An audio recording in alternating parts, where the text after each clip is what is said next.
কি সুন্দর রং বদল হয়ে গেল, লালে হলুদে মিশে কমলা হয়ে গেল। নে গুলটে, বড় করে হাঁ কর। এবার চোখ বন্ধ করে 3 বার আমার নাম বল। কৃষ্ণনগরের বিজ্ঞানী, কৃষ্ণনগরের বিজ্ঞানী, কৃষ্ণনগরের বিজ্ঞানী। আমি পেরেছি, আমি পেরেছি।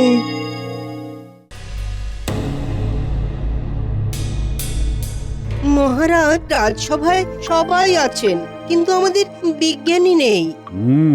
যাই হোক গোপাল, তুমি কি গুরুত্বপূর্ণ বিষয়ে আলোচনা করবে বলেছিলে, তা সেটা শুরু করা যাক। হ্যাঁ মহারাজ, রাজ্যের শিক্ষা ব্যবস্থার উন্নতির বিষয়ে নতুন করে চিন্তা ভাবনার প্রয়োজন আছে মহারাজ। বেশ, তো চিন্তা করার জন্য তো মন্ত্রী আছে। হে মন্ত্রী, আজ্ঞে মহারাজ। রাজ্যের শিক্ষা কাঠামোয় কি যুক্ত করা সঙ্গত হবে? আগে মন্ত্রী মশাইয়ের নিজেরই শিক্ষার যে কাঠামো, তাতে উনি রাজ্যের কাঠামোর আন্দাজ করতে পারবেন বলে তো আশা করতেই পারি না। তাহলে তুমিই তো মন্ত্রী হতে পারতে, আমার আর কি প্রয়োজন ছিল? আগে মহারাজের বিচক্ষণতা হেতু আপনি যে পদ লাভ করেছেন, সেই পদ হেতু আপনাকে অভিনন্দন মন্ত্রী মশাই। দেখেছেন মহারাজ, আপনাকেও যা নয় তাই বলছে।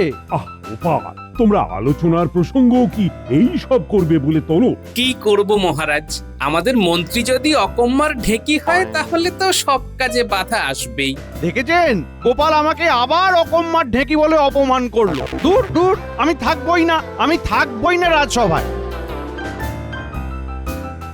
আজ কি তাহলে সভা এখানেই শেষ করা হোক? বেশ বেশ, আজ সভা হলো শেষ।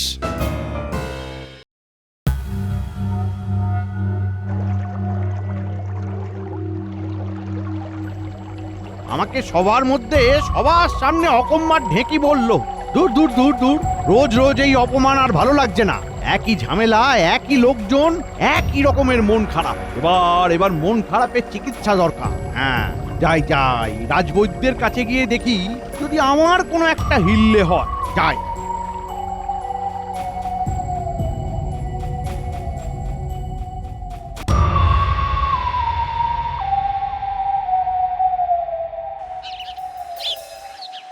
রাজবৈদ্য, ও রাজবৈদ্য, বাড়িতে আছো নাকি? আরে মন্ত্রী মশাই যে, আসুন আসুন আসুন, ভিতরে আসুন। তা হঠাৎ আপনার কি হলো? এই তো রাজসভায় দিব্যি সুস্থ ছিলেন। আর কাটা ঘায়ে নুনের ছিটে দিও না তো। তুমিও তো রাজসভায় গোপালের কথা শুনে হাসছিলে। আসলে ওই মানে ওই ওসব ইয়ে টিয়ে তোমার কাছে রাখো। আমি রোজ রোজ ভরা সভায় এমন অপমান আর সহ্য করতে পারছি না। মনটা একেবারে পোড়া বেগুন হয়ে গেল গো। তাই আর থাকতে না পেরে তোমার কাছে এসেছি মন ভালো করার ওষুধ নিতে। মন ভালো করার আবার ওষুধ হয় নাকি? আপনি এত বড় হয়েও এইসব আজগুবি জিনিসে বিশ্বাস করেন? তাহলে আমার মন ভালো করার কোনো উপায় নেই? আমার কাছে তো নেই, তবে আপনি এক কাজ করতে পারেন, বিজ্ঞানীর কাছে যেতে পারেন। ওনার কাছে এসবের দাওয়াই থাকলেও থাকতে পারে। বেশ, ঠিক আছে, তাহলে বিজ্ঞানীর কাছেই যাই।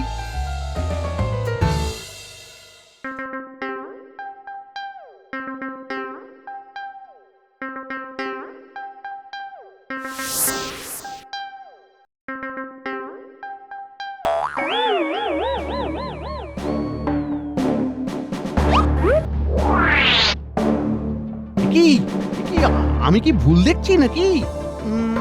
না না, আমি তো একটা চোখ দিয়েও দুটো বিজ্ঞানী দেখতে পাচ্ছি। আমি ঠিকই দেখছি তাহলে। তাহলে মনে থাকবে। হ্যাঁ বিজ্ঞানী দাদু, মনে থাকবে। নিজেই নিজেকে দাদু বলছে।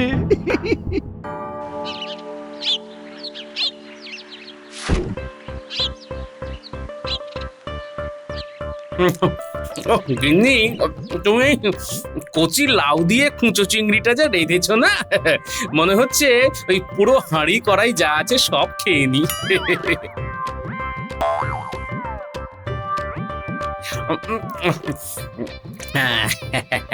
হ্যাঁ হ্যাঁ, তুমি তো তাই চাও। আমি যাতে না খেয়ে থাকি। গিন্নি, আমি সে কথা বলেছি নাকি? আমি তো তোমার হাতের রান্নার প্রশংসা করলাম, আর তুমি এভাবে ঘুরিয়ে ধরলে। আমি বুঝি না নাকি? হ্যাঁ, আমি নিজের জন্য যেটুকু লাউ চিংড়ি রেখেছি তুমি সেটাও নিজে খেতে চাও? হ্যাঁ, বলি গোপাল দাদা, উল্টে সেই সকালবেলা বাড়ি থেকে বেরিয়েছে, এখনো ফেরেনি। তোমাদের বাড়িতে এসেছিল নাকি গো? না না, গুলটে তো আসেনি, এলে তো লাউ চিংড়ি খাওয়াতাম। গিন্নি আমার জমিয়ে রেঁধেছে। হ্যাঁ, এই মানে এখনো অনেকটা রয়েছে, যাও এটা গুলটের জন্য নিয়ে যাও। কেমন, ও নিশ্চয়ই খেলাধুলো করছে। এটা কি হলো? আমার জন্য রাখা লাউ চিংড়িটা তুমি দিয়ে দিলে? আহা, রাগ করছো কেন গিন্নি? এটা খেয়ে যা হতে চাই তার নাম 3 বার বলবো। সাবাস, এবার চটপট আগের মতো হয়ে যা দেখি। গুলটে গুলটে গুলটে। আমি তাহলে বাড়ি যাই। যা, তোর মা নিশ্চয়ই চিন্তা করছে, আর মনে থাকে যেন কারো কাছে কিচ্ছু বলবি না, ঠিক আছে? হ্যাঁ বিজ্ঞানী দাদু। বিজ্ঞানী, ও বিজ্ঞানী, বাড়িতে আছো নাকি? হ্যাঁ, দেখতেই তো পাচ্ছেন যে আছি। ইয়ে মানে একটু দরকারে এসেছিলাম তোমার কাছে। কি দরকার বলুন না। ইয়ে মানে বলছিলাম কি, তুমি হলে বিজ্ঞানী মানুষ, তোমার বিভিন্ন বিষয়ে কত অগাধ জ্ঞান, তা সেই জ্ঞান কিভাবে রাজ্যের কচি কাঁচাদের মধ্যে ছড়িয়ে দেওয়া যায় সেই নিয়েই একটু সলা পরামর্শ করতাম, এই আর কি। হঠাৎ রাজ্যের কচি কাঁচাদের উপর আপনার এমন দূরদৃষ্টি ভরা পরিকল্পনার কারণ? কি যে বলো না, আরে আরে রাজ্যের কচি কাঁচারাই তো বড় হয়ে মন্ত্রী হবে, বিজ্ঞানী হবে। বাবা বাবা, তোমার ঘর ভর্তি কত পরীক্ষা নিরীক্ষার জিনিসপত্র ছড়ানো গো। ওই আর কি। এই বিকার ভর্তি জিনিসটা কি কোনো নতুন আবিষ্কার নাকি? হ্যাঁ, এটা একটা বিশেষ ধরনের তরল। এটা পান করলে যে কোনো কিছু রূপ ধরা সম্ভব। সত্যি সত্যি, তোমার গুণের সত্যি কোনো তুলনা হয় না, কোনো তুলনা হয় না। তা তা তুমি একটু খেয়ে দেখাও না। হ্যাঁ আচ্ছা ঠিক আছে, বলুন কিসের রূপ নেব? এই তরলে কি কি হওয়ার সম্ভাবনা আছে? যার প্রাণ আছে তারই এই রূপ নেওয়া যাবে। বেশ বেশ বেশ বেশ, আমি না কোনোদিন কমলা লেবুর গাছ দেখিনি গো।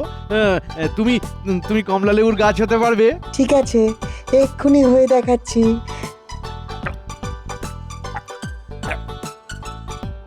কমলা লেবু গাছ, কমলা লেবু গাছ, কমলা লেবু গাছ। বাহ বাহ বাহ বাহ বাহ বাহ বাহ বাহ! আরে কি সুন্দর হয়েছে এই কমলা লেবুগুলো, বাবারে। ঠিক আছে ঠিক আছে ঠিক আছে, এবার এবার চটপট আবার আগের রূপে ফিরে এসো তো। হ্যাঁ, আগের রূপে। ওই তরলটা আমার যে কোনো পাতার উপর ঢেলে দিন, তাহলেই আমি আবার আগের মতো হয়ে যাব। সেটি হচ্ছে না, তোমাকে কমলা লেবু গাছ বানিয়েছি কি আবার মানুষ বানাতে? আপনি এটা আমার সাথে উচিত করছেন না। আমাকে আবার আগের অবস্থায় ফিরিয়ে দিন মন্ত্রী মশাই, আমাকে আবার আগের অবস্থায় ফিরিয়ে দিন। এ কি আপনি কোনো কথা বলছেন না কেন মন্ত্রী মশাই? আপনি কোথায় গেলেন?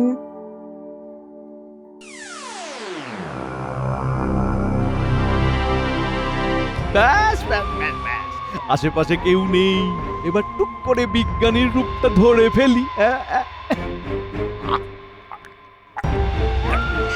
কৃষ্ণনগরের বিজ্ঞানী, কৃষ্ণনগরের বিজ্ঞানী, কৃষ্ণনগরের বিজ্ঞানী।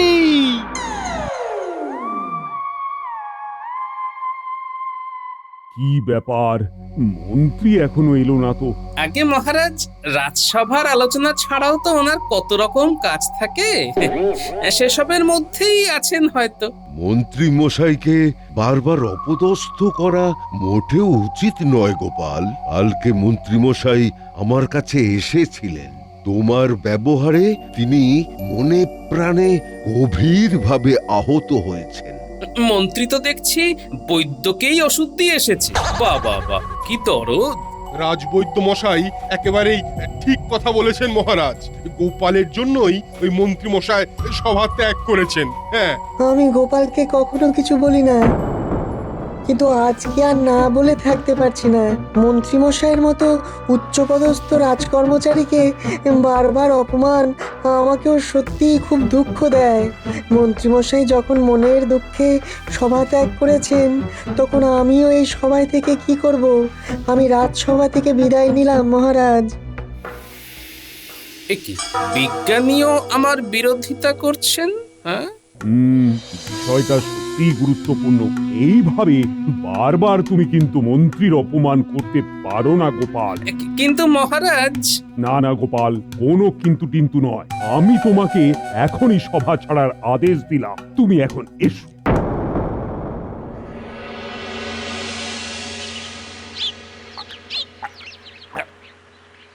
কৃষ্ণনগরের মন্ত্রী, কৃষ্ণনগরের মন্ত্রী, কৃষ্ণনগরের মন্ত্রী। বেশ ভালো পেঁচে ফেলেছি বেটাকে। সব সময় খালি আমার পেছনে লাগা না? এবার বোঝো বোঝো মজা।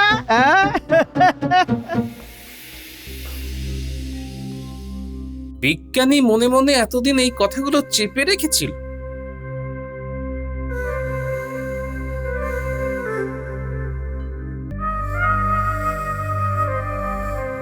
কি গো, বলি দরবারে কিছু হয়েছে নাকি? হ্যাঁ, মন্ত্রী আজকে আসেনি, সেই দায়টাও নাকি আমার। মহারাজ আমায় এইভাবে বারবার সভা থেকে তাড়িয়ে দেন, ইচ্ছে করে আর কোনোদিন সভাতেই না যাই, বুঝলে? আহা, তুমি আজকাল বড় তাড়াতাড়ি মুষড়ে পড়ো। হ্যাঁ, মহারাজকে চেনোই তো, কাল সকালে আবার সবকিছু ঠিকঠাক হয়ে যাবে। হ্যাঁ, তুমি ওইসব চিন্তা না করে হাত মুখ ধুয়ে এসো। ঠিক আছে, তাই যাচ্ছি।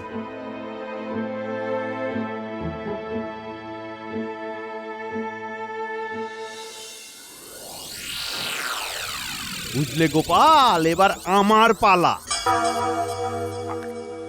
গোপাল গোপাল গোপাল।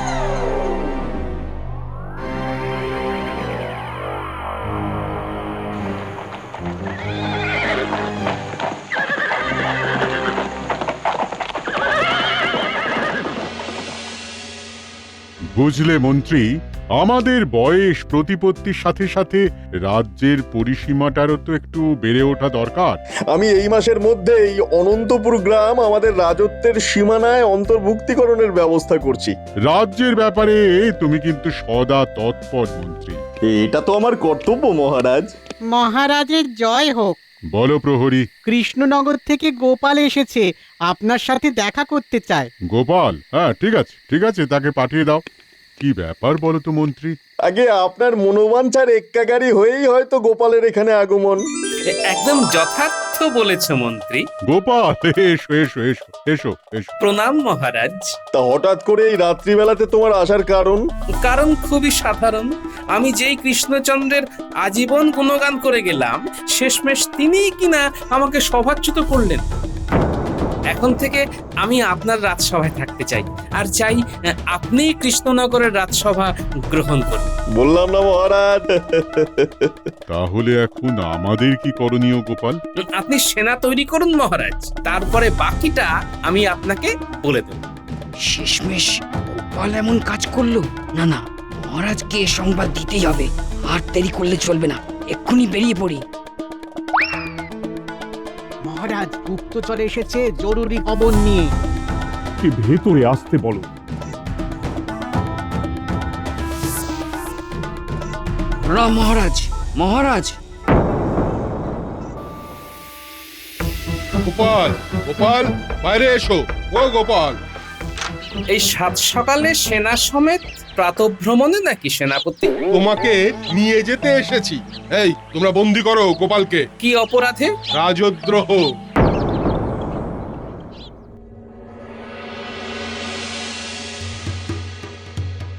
রানীমা, রানীমা শুনেছেন? গোপালকে বন্দি করা হয়েছে। সে কি, তুমি ভুল শুনোনি তো? না রানীমা। আমি এক্ষুনি যাব গোপালের সাথে দেখা করতে, এক্ষুনি। এ কি গোপাল, তোমাকে বন্দি করা হয়েছে কেন? এ কি? রাজদ্রোহে রানীমা, কিন্তু আমি কৃষ্ণনগরের নামে শপথ করে বলছি আমি নির্দোষ। আমি তোমাকে 3 দিনের সময় দিলাম, নিজেকে নির্দোষ প্রমাণ করো। প্রহরী, এই বিপদ থেকে বেরোনোর উপায় একমাত্র বিজ্ঞানীর কাছেই থাকতে পারে, আগে তার কাছেই যাই। ঘরের দরজা খোলা কেন? চোর টোর এলো নাকি? বিজ্ঞানী মশাই, বিজ্ঞানী! এই যে গোপাল, আমি এখানে। কোথায় আপনি? কোথায় লুকিয়ে আছেন? এই যে ঘরের মধ্যে যে কমলা লেবু গাছটা, এটাই আমি। এ কি, আপনি আপনি গাছ হলেন কি করে? সব বলছি, তার আগে আমার চৌপায়ের নিচে একটা কমলা পানীয় দেখতে পাচ্ছ? হ্যাঁ, পেয়েছি। ওটা নিয়ে আমার যে কোনো পাতার উপর ঢেলে দাও, তাহলে আবার আমি আগের রূপ ফিরে পাবো।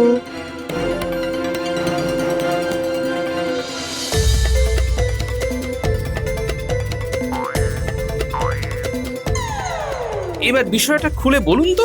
এটা একটা বিশেষ ধরনের তরল, এটা পান করলে যে কোনো কিছু রূপ ধরা সম্ভব। আমি না কোনোদিন কমলা লেবুর গাছ দেখিনি গো। তুমি তুমি কমলা লেবুর গাছ হতে পারবে? ঠিক আছে,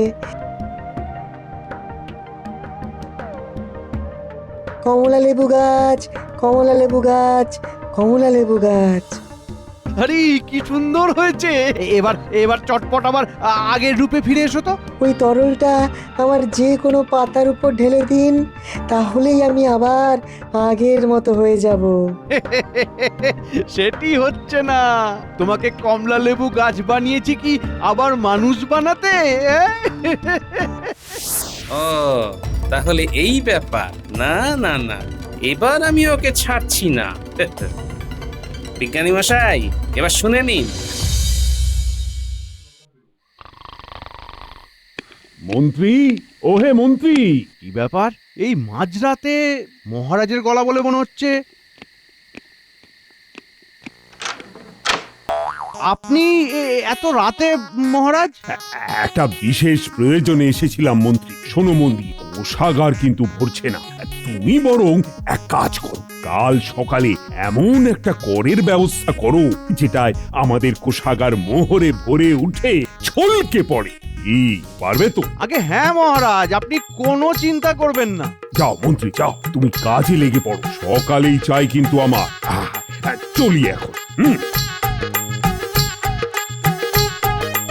পণ্ডিত মশাই, ও পণ্ডিত মশাই! এই পঞ্চমী নিশীতে কি পাতি কুসুমিতে কোন প্রাণীর মাথার ওপর পা থাকে? এ কেমন জীব? আপনি যে দেখছি অজ্ঞানী পণ্ডিত। এই মধ্যরাত্রে এসে আমাকে অপমান করা! দাঁড়াও, তোমাকে আমি খরম পেটা করব আজ। মহারাজ, ইহে মন্ত্রী, এই মাঝরাতে? আপনাকে একটা কথা বলার ছিল মহারাজ। আপনি একটা মূর্খ, অযোগ্য, মানে অকর্মণ্য, লোভী রাজা। আপনার উচিত আজই এই সিংহাসন ত্যাগ করা। আমি আপনাকে আদেশ করছি। তারপর কি জানো? হ্যাঁ, আপনি এক্ষুনি এই কৃষ্ণনগর ছেড়ে চলে যান। তোমার এত বড় স্পর্ধা! প্রহরী, বন্দি করো, বন্দি করো একে।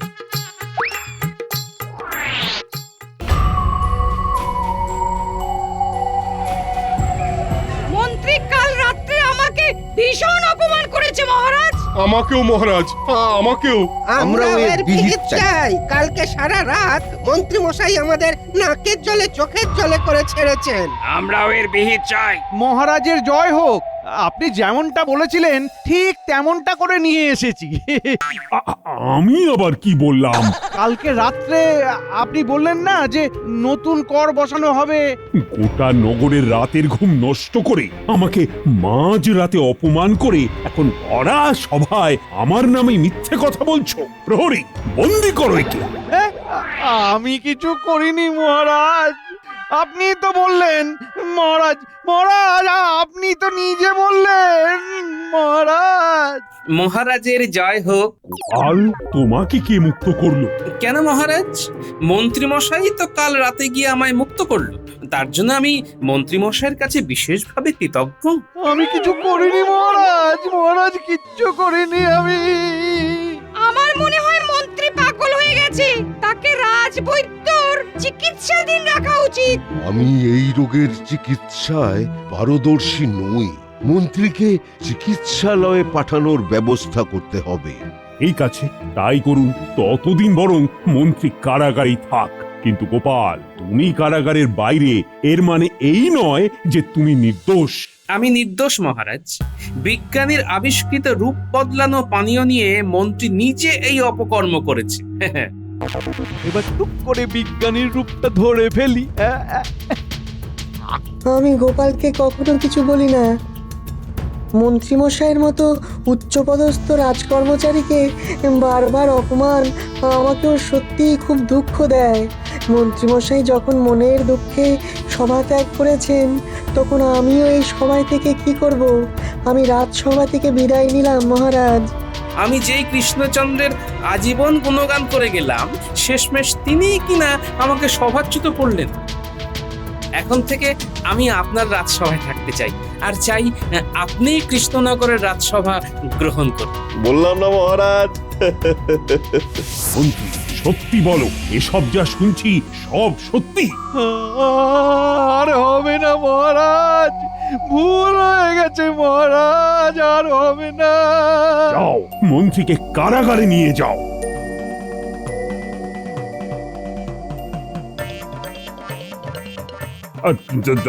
তবে যা হওয়ার হয়ে গেছে। আমি কিন্তু তোমাকে অবিশ্বাস করে ভুল করেছি গোপাল।